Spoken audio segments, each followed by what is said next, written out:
नमस्कार, मैं हूं अंजलि वर्मा। स्वागत है आपका खबर टुडे न्यूज़ की इस खास पेशकश बिजनेस बात में। आज हमारे साथ मौजूद हैं डायल माई ट्रिप के सीईओ मिस्टर प्रेम प्रकाश जी और साथ ही मौजूद हैं vice president of Dial My Trip mister Gautam Chatterjee ji. नमस्कार। तो आज हम बात करते हैं इस फिनटेक के बारे में कि किस प्रक्रिया के साथ यहाँ पर काम होता है। तो शुरुआत करते हैं आज के प्रोग्राम की हमारे आज के गेस्ट के साथ। Thank you Anjali, thank you for inviting us. बहुत बहुत स्वागत है सर आपका। मैं थोड़ा सा ऐड करना चाहूँगा, आपने एक वर्ड यूज किया फिनटेक जी। जो हम लोगों ने शुरुआत करी है इस मुहिम की या इस विज़न की, वो एक फिनटेक से नहीं शुरुआत करी है। जब हमने शुरुआत की थी उस समय एक हमारा ऑनलाइन ट्रैवल एजेंसी हुआ करता था जिसको OTA भी बोलते हैं। लेकिन बाकी के OTAs और हमारे OTAs में डिफरेंस ये था कि हमारा कॉन्सेप्ट B2B का था, यानी कि बिजनेस से बिजनेस का कॉन्सेप्ट। करेक्ट। हम उन लोगों को अप्रोच करते थे जो कस्टमर को सर्विस अपने शॉप अपने ऑफिस से देते थे जी। उनको हम लोगों ने ऑनलाइन में कन्वर्ट किया और ये ऑनलाइन ट्रैवल एजेंसी के कॉन्सेप्ट में हमने इस पैनल को शुरू किया। सर, मैं आपसे जानना चाहूंगी शुरुआत से लेके अब तक डायल माई ट्रिप की जर्नी कैसी रही है? श्योर, मैं थोड़ा सा एलिब्रेट करूंगा इसको कि अभी तक की जो जर्नी रही है। देखिए, हम लोगों ने ये जो पूरी प्लानिंग करी थी 2012-13 में हमने इसके बारे में स्टडी किया था, क्योंकि डिजिटल का टाइम चल रहा था। तो क्योंकि पहले जितनी भी चीज़ें होती थी वो और अब में डिफरेंस है कि जर्नी जो है वो डिजिटल ही होनी है आगे की, उसमें कोई डाउट तो नहीं था उस समय भी और आज भी नहीं है। तो 2012-13 में हमने ये जर्नी शुरू करी। उसमें हमने R&D किया कि मार्केट की रिक्वायरमेंट क्या है। 2012-13 तक हमने पूरा अपना जो एक बैकग्राउंड होता है जिसमें R&D जिसको बोल सकते हैं वो हमने किया। 2015 में हमने कंपनी रजिस्टर करी। 2015 से लेकर के अभी तक जो हमारी जर्नी रही है वो एड ऑन के फॉर्मेट में रही है। लेकिन जब हमने शुरुआत किया पहले हमने रिचार्ज और बिल पेमेंट को कंसिडर किया, क्योंकि ये टाइम है, टाइम के अकॉर्डिंग रिक्वायरमेंट चेंज होती है। तो पहले उस समय का जो एक वैल्यू एडेड प्रोडक्ट था वो रिचार्ज बिल पेमेंट हुआ करता था। उसके बाद हमने इसमें ट्रैवल ऐड किया।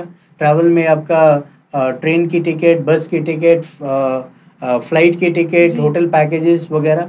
उसके बाद हमने यूटिलिटी जैसे बिल पेमेंट में काफ़ी चीज़ें और BBPS के फॉर्मेट में आए, उनको ऐड ऑन किया। फिर हमने बैंकिंग सर्विसेज को ऐड ऑन किया, जिसमें कि अकाउंट्स खोलना, फंड जो money transfer, domestic money transfer है उसको स्टार्ट किया, Aadhaar enable payment system, micro ATM, ये सारी सर्विसेज हमने डाले।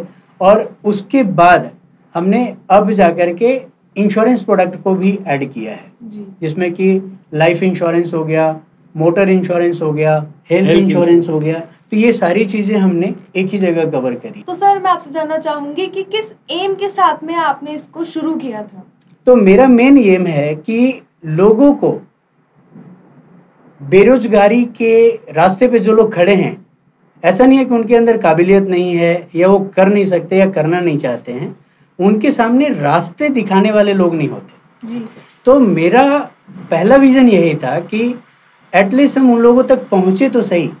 आप शहर की अगर बात करें तो शहर में अगर मैं खुद अभी मार्केट जाता हूँ, मैं अपने आउटलेट्स पे विज़िट करता हूँ, नए आउटलेट्स पे भी विज़िट करता हूँ, तो वहाँ कंपटीशन है। हमारे जैसे बहुत सारे लोग होंगे इस इंडस्ट्री में, जहाँ रेट की बात होती है, सर्विस की बात होती है, आपका ट्रस्ट की बात होती है। लेकिन मैं इन चीज़ों को एक तरफ रखता हूँ शहर में, इसी चीज़ को दूसरे तरीके से देखता हूँ मैं एक छोटे शहर में या गांव में।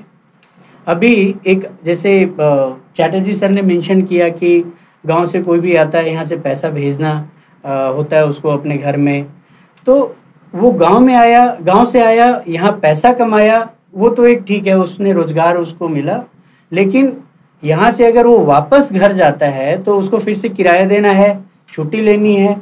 तो बैंकिंग सर्विसेज जो हैं इतने इजीली अवेलेबल हो गए हैं आज कि वो पूरे दिन काम करे, सुबह शाम कभी भी हमारे आउटलेट्स पे जाए, वहाँ जाकर के वो पैसा गांव भेज सकता है। जैसा कि सर आपने शुरुआत में बताया था कि आप इस कॉन्सेप्ट में रोजगार को भी कवर करते हैं। आप कोशिश करते हैं कि जो लोग जहां पर रह रहे हैं वहीं पर से अपना रोजगार करें।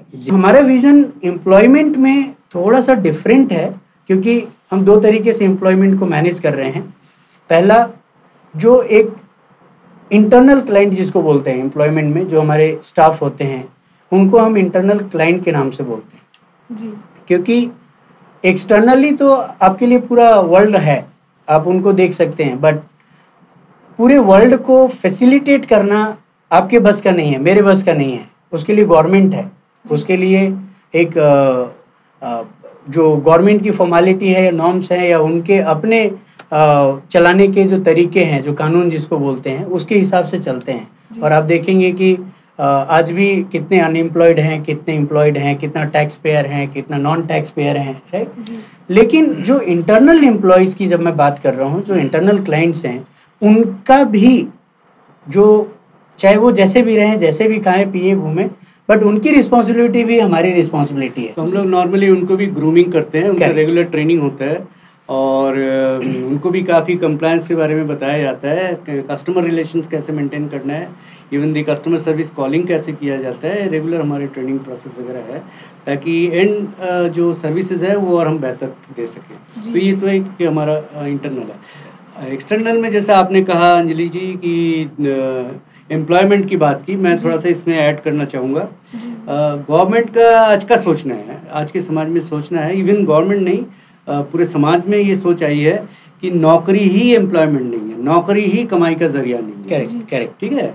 तो हमने उस गैप को फिल किया है। जो भी हमारा जो आउटलेट्स में, जैसे अभी हम बात कर रहे थे वहाँ की, जो भी आउटलेट्स है उसके लिए कितना पूंजी लगना है, एक बिजनेस खोलने में आप समझिए कितना पूंजी लग सकता है। हम हमारे तरफ से अगर हम सही कहें तो 50,000 रुपये बहुत है। एक छोटा सा डेस्कटॉप चाहिए जो कि नॉर्मल कॉन्फ़िगरेशन हो, एक इंटरनेट कनेक्टिविटी चाहिए और एक दो इंस्ट्रूमेंट जो हम प्रोवाइड करेंगे आधार के लिए या मिनी एटीएम के लिए, ये सारा, और वो अपना दुकान के या इवन घर के नीचे अपने घर के गैरेज में खोल सकते हैं। तो all this things are where. So इसी प्रक्रिया में हम लोग चल रहे हैं। बाकी कंपनी से डायल माई ट्रिप खुद को कैसे अलग करता है और इसके साथ जो लोग जुड़े हैं, जो आपके बिजनेस पार्टनर्स हैं, उनका क्या फ्यूचर है?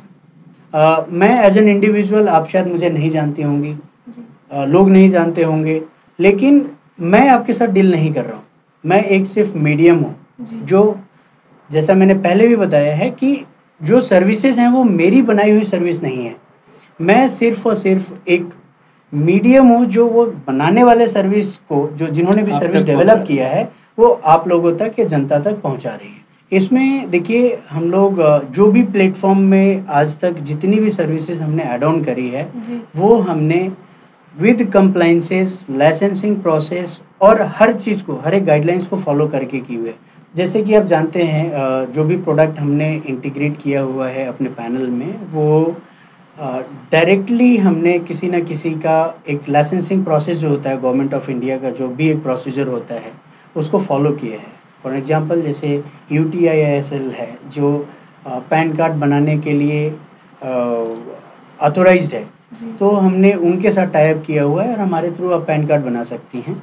सिमिलरली अगर आप बैंकिंग की बात करें तो RBI, NPCI का जो गाइडलाइंस होता है उसको हम फॉलो करके अपना एक बैंकिंग का प्रोडक्ट जो है इंटीग्रेट किए हुए हैं। सिमिलरली IRDA का हमारे पास लाइसेंस है, उसका जो भी कंप्लाइंस था वो हमने फुलफ़िल किया है। साथ ही साथ जो भी IRCTC है, IRCTC का हम डायरेक्ट RSP हैं, तो उनको भी जो रिक्वायरमेंट रही होगी, जो भी डॉक्यूमेंटेशन रहा होगा, हम उसके लिए सक्षम थे। या हमारे पास रेलवे के लिए, राइट, तो हमारे पास वो सारे डॉक्यूमेंट्स, जो रिक्वायर्ड डॉक्यूमेंट्स हैं, वो हमने प्रोवाइड किया है, तो जाके हमें ये सारे लाइसेंसेस मिले हैं। आज उसके बिहाफ पे मैं या जो भी हमारे पार्टनर्स हैं, मार्केट में जाके हम बिजनेस कर पा रहे हैं। तो important is like without licensing हम लोग बिजनेस नहीं कर सकते हैं। और ट्रस्ट की जहाँ तक बात रही या मार्केट से अलग करने की बात रही, हो सकता है सबके पास लाइसेंस हो, बट काम करने का तरीका, एक UI जो जिसको हम यूज़र इंटरफेस बोलते हैं, एक फीचर बोलते हैं, डेफिनेटली जब आप यूज़ करेंगे या जब हमारा कस्टमर यूज़ करता है, वो इन चीज़ों के बारे में ज़्यादा बेहतर समझता है, क्योंकि हमने पूरी कोशिश करी है ज़्यादा से ज़्यादा और अच्छे से अच्छे आसान तरीके से ट्रांजैक्शन कैसे किया जा सकता है हमारे पोर्टल से, वो सारी सुविधाएं हमने दी हैं। सर, आप इस सर्विस को भारतीय परिवार के साथ कैसे जोड़ते हैं?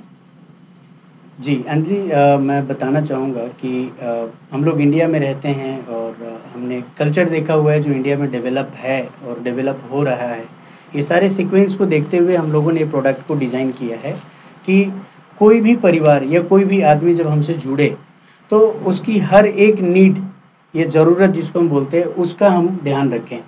और मैं आपको इंश्योर करता हूँ कि जो परिवार एक बार हमारे साथ जुड़ गया, हमारे आउटलेट पे आया, उसकी हर एक नीड वहाँ पे पूरी होगी, उसकी जीवन काल की जो भी। राइट। जैसे अब मान लीजिए एक छोटी सी कोई भी न्यूक्लियर फैमिली है, चाहे शहर में है या गांव में है जी। उसके घर में इलेक्ट्रिसिटी आती होगी, उसका बिल पे करना होता होगा उनको, वो बिल हमारे थ्रू पे कर सकते हैं। घर में मोबाइल होगा, अगर पोस्टपेड है तो उसका बिल पे करें, अगर प्रीपेड है तो उसका रिचार्ज करें। घर में DTH लगा होता है, जो टीवी आप देखते हैं, तो DTH का रिचार्ज करें। अच्छा, ये तो पहला एक साइकिल हो गया जिसमें कि वो घर की ज़रूरतों को पूरा कर रहे हैं कहीं बाहर जाए बिना। दूसरा, अगर उनके घर में कोई बच्चा पैदा होता है, उसके लिए हम लोग ट्रेडिशनली प्लान करते हैं कि उसका एजुकेशन हम प्लान करें, मैरिज प्लान करें, तो उस इंश्योरेंस कॉन्सेप्ट को भी हम लोग वहाँ पे देते हैं कि बच्चा पैदा हुआ तो सबसे पहले पेरेंट्स उसको एजुकेशन के लिए कुछ इंश्योरेंस दें, फिर मैरिज के लिए कुछ इंश्योरेंस दें। जब इंश्योर्ड हो गया तो उसकी कम से कम पेरेंट्स की टेंशन खत्म हो जाती है। उसको ये लगता है चलो छोटे छोटे सेविंग्स की वजह से मुझे एक बार जाके कभी बर्डन नहीं पड़ने वाला है।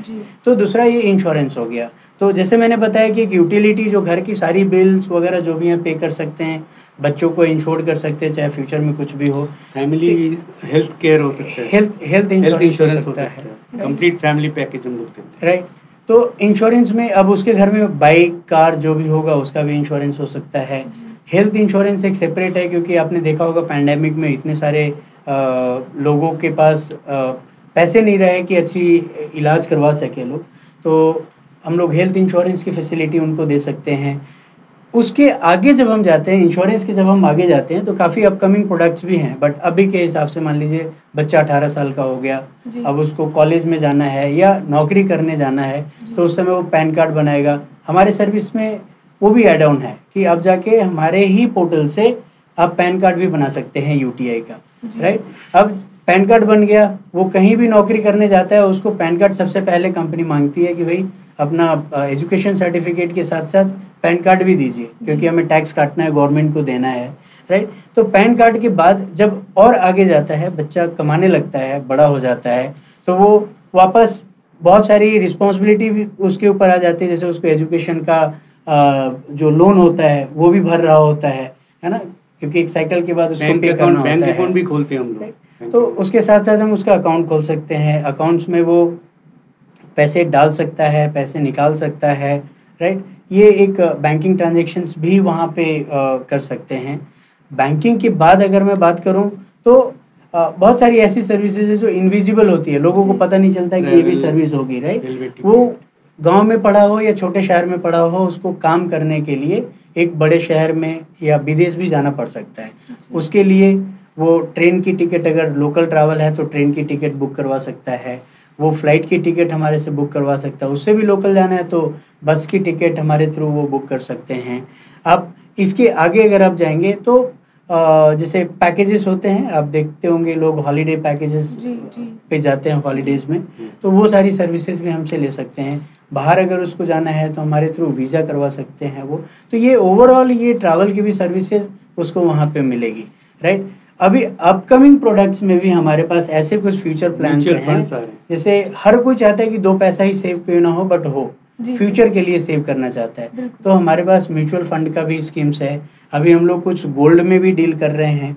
तो ये सारे अपकमिंग प्रोडक्ट्स भी हैं, जिसकी वजह से मुझे ऐसा लगता है कि एक परिवार जिसकी चाहे कोई भी किसी भी सर्विस की नीड है वो हम लोग फुलफिल कर रहे हैं, और आगे भी आने वाले टाइम में रिक्वायरमेंट के हिसाब से हम लोग उस रिक्वायरमेंट को यहाँ पे बिल्ड करेंगे, ताकि हर एक परिवार की जो एक नीड है वो एक दुकान से फुलफिल हो। एक फैमिली की पूरी एसेट क्रिएशन के ऊपर हम लोग ध्यान दे रहे हैं जी। एक फैमिली में उनकी जो भी अपनी फैमिली इनकम है उसमें से कैसे उनको सारी चीज़ बचा करने के बाद जो रेजिडुअरी इनकम बचता है उसको हम लोग रोल करा के डिफरेंट प्रोडक्ट के थ्रू, फाइनेंशियल प्रोडक्ट के थ्रू हम लोग उसको कैसे फ्यूचर में एक अच्छा खासा पैसा उसके घर में हम लोग ज़रूरत पड़ने पर पहुंचा सकते हैं। तो we are working on that.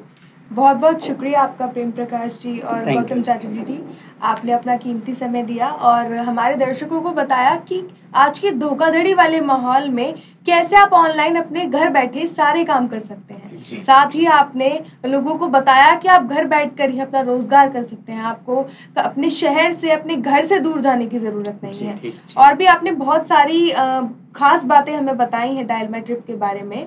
तो इसी के साथ बहुत बहुत धन्यवाद सर आपका। ऐसे ही अन्य प्रोग्राम के लिए बने रहे खबर टुडे न्यूज़ के साथ।